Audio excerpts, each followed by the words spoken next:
నమస్కారం అండి. భగవద్గీతలో నేడు 13వ అధ్యాయము క్షేత్రజ్ఞ విభాగ యోగమునందు 16వ శ్లోకము తాత్పర్యం వినిపిస్తున్నది మీ విజయభాస్కర్. బహిరంతశ్చ భూతానామచరం చరమేవ చ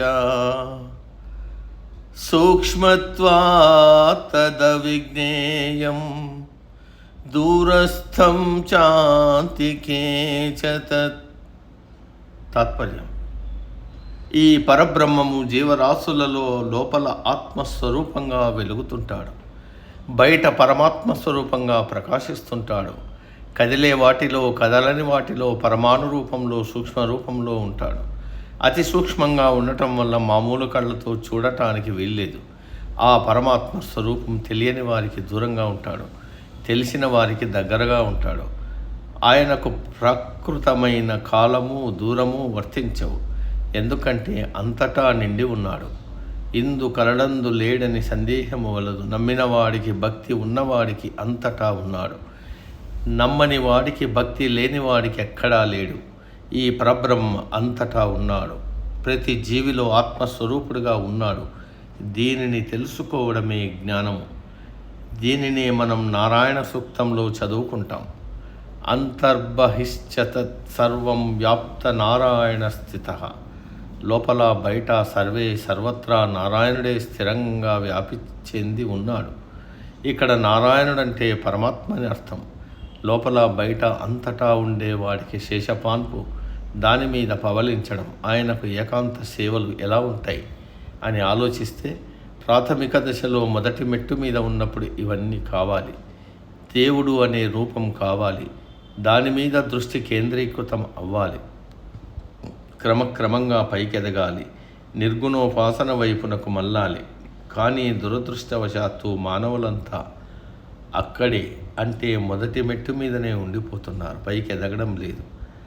ఆచరం చరమేవచ అంటే కదులుతుంది కానీ కదలదు. సూర్యకాంతిలో మనము, వస్తువులు అన్నీ కదులుతున్నాయి, కానీ సూర్యకాంతి కదలడం లేదు. కానీ కదులుతున్నట్లు భ్రమ కలిగిస్తూ ఉంది. అలాగే ఆత్మ చైతన్యం కదలడం లేదు, మనల్ని కదిలిస్తూ ఉంది. మన చేత అన్ని పనులు చేయిస్తూ ఉంది.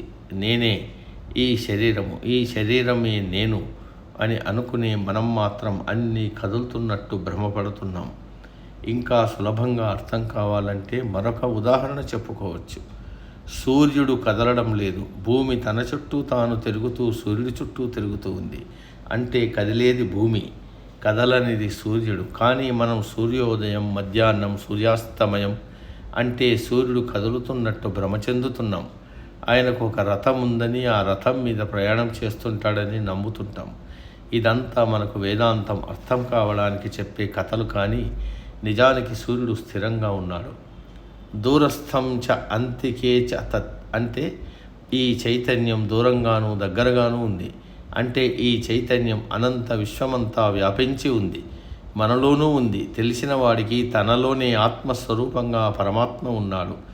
తెలియని వాడికి దూరంగా ఎక్కడో ఉన్నాడని అన్ని చోట్ల వెతుకుతుంటాడు.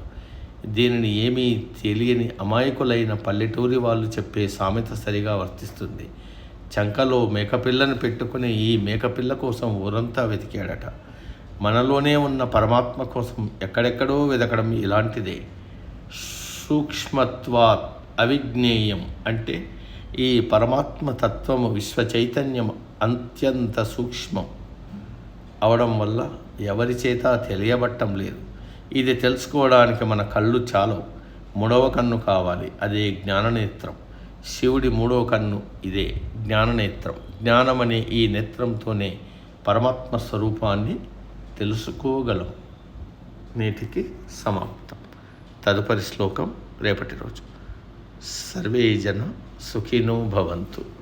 అందరూ బాగుండాలి, అందులో మనం ఉండాలి.